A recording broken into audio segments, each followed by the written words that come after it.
Audio Jungle.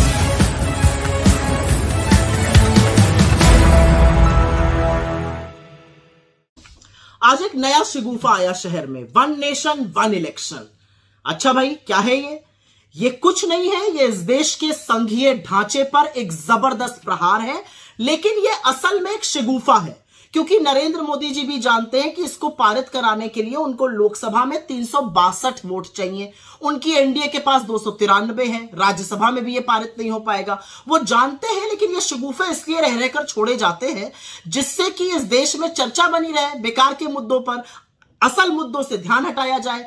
इस बात से ध्यान हटाया जाए कि नरेंद्र मोदी और बीजेपी बुरी तरह से हरियाणा और जम्मू कश्मीर, झारखंड और महाराष्ट्र हारने वाले हैं। वन नेशन वन इलेक्शन की बात करेंगे, अरे एक साथ महाराष्ट्र, झारखंड, हरियाणा और जम्मू कश्मीर तो करा नहीं पाए, बड़ी बड़ी बातें करने चलते हैं। लेकिन दो तीन चीजें हैं जो बहुत दिक्कत तलब है इस रिपोर्ट में। करीब 18,626 पन्ने की ये रिपोर्ट है।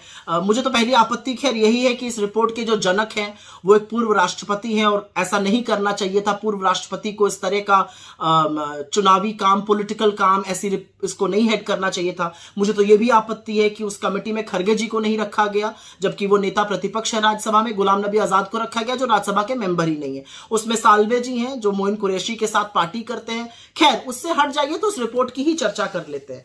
ये report one nation one election तो सबसे पहले तो है ही नहीं, क्योंकि ये कहती है कि एमएलए एमपी का चुनाव एक साथ होगा, मतलब 5,000 लोगों का, और पंचायती राज 100 दिन बाद होगा। तो ये वन नेशन वन इलेक्शन कैसे हुआ?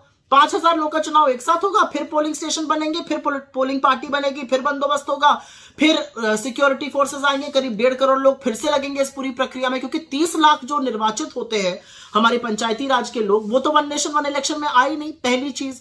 दूसरी चीज, ये कौन सी वुडू इकोनॉमिक्स, ये शिगुफा छोड़ा जा रहा है, इससे खर्चा कम हो जाएगा। भैया कैसे खर्चा कम हो जाएगा? इसको कराने के लिए आपको 3 गुना वीवीपैट चाहिए, 3 गुना ईवीएम चाहिए, उनको बनाने के लिए आपको वक्त चाहिए, वो मैन्युफैक्चर होंगी अभी। लेकिन उसके अलावा सबसे बड़ी बात है उसमें जबरदस्त खर्चा होगा, ये खर्चा हम और आप वहन करेंगे। तीसरी बड़ी बात, ये पूरी तरह से राज्य सरकारों की अवमानना करता है। इस रिपोर्ट का कहना है कि राज्य सरकारों जिनका टर्म बचा रहेगा वो भंग कर दी जाएंगी, केंद्र उनको भंग कर देगा। क्यों भंग कर देगा भाई?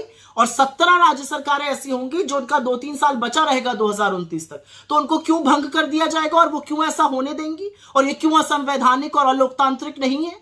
तो राज्य सरकारों को भंग कर देंगे ये। और इसमें एक बड़ी अजीब बात है, अगर कोई राज्य सरकार गिर जाती है तो वहां चुनाव होगा, लेकिन सिर्फ उस अवधि के लिए होगा जब तक लोकसभा चुनाव नहीं हो रहा है। मतलब चुनाव भी होगा, खर्चा भी वहन होगा, सारा बंदोबस्त भी होगा, लेकिन उसी अवधि के लिए। मैं तो एक सवाल पूछना चाहती हूं, मान लीजिए केंद्र सरकार गिर जाती है, जो बड़ी संभावना है मोदी जी की 2025 में गिरने की, तो क्या आप सारी राज्य सरकारों को भंग कर दीजिएगा? ये कौन सी इकोनॉमिक्स है, ये कौन सा लॉजिक है? ये सिर्फ मोदी जी ही बता सकते हैं। लेकिन एक बात यहां पर समझनी जरूरी है कि जो 2-4 बातें इसके बारे में कही जा रही है, इससे पॉलिसी मेकिंग नहीं हो पाती है, डिसीजंस नहीं बन पाते हैं। 4 साल 11 महीने आपसे पॉलिसी मेकिंग नहीं हो पा रही है, उसी 1 महीने में आपको सारी पॉलिसी मेकिंग करनी है। सारे जो पुराने निर्णय हैं वो चलते हैं, नए निर्णयों के लिए इसी से परमिशन मिल जाती है। ये सिर्फ और सिर्फ संघीय ढांचे पर प्रहार है। और ये एक जो बीजेपी का ऑब्सेशन है ना, one nation this one nation, हम one nation this and that नहीं है, हम वन नेशन वन लैंग्वेज नहीं है, हम वन नेशन वन रिलीजन नहीं है, हम वन नेशन वन कल्चर नहीं है, हम वन नेशन वन कलर नहीं है, हम वन नेशन एक जैसे नहीं लगते हैं। हमारी विविधता ही हमारी सबसे बड़ी पहचान है। Our diversity is our biggest strength. This whole attempt by the BJP to somehow paint us in one color, one this, one that, this is just an obsession. क्योंकि उनको भी पता है कि ये झुंझुना है, उनको भी पता है कि ये पारित नहीं होगा, उनको भी पता है ये संविधान के जो संघीय ढांचा है उस पर प्रहार है, और इसके लिए कोई तैयार नहीं होगा। खुद बीजेपी के लोग इसके लिए बगावत करेंगे। देखते जाइए आप आगे आगे।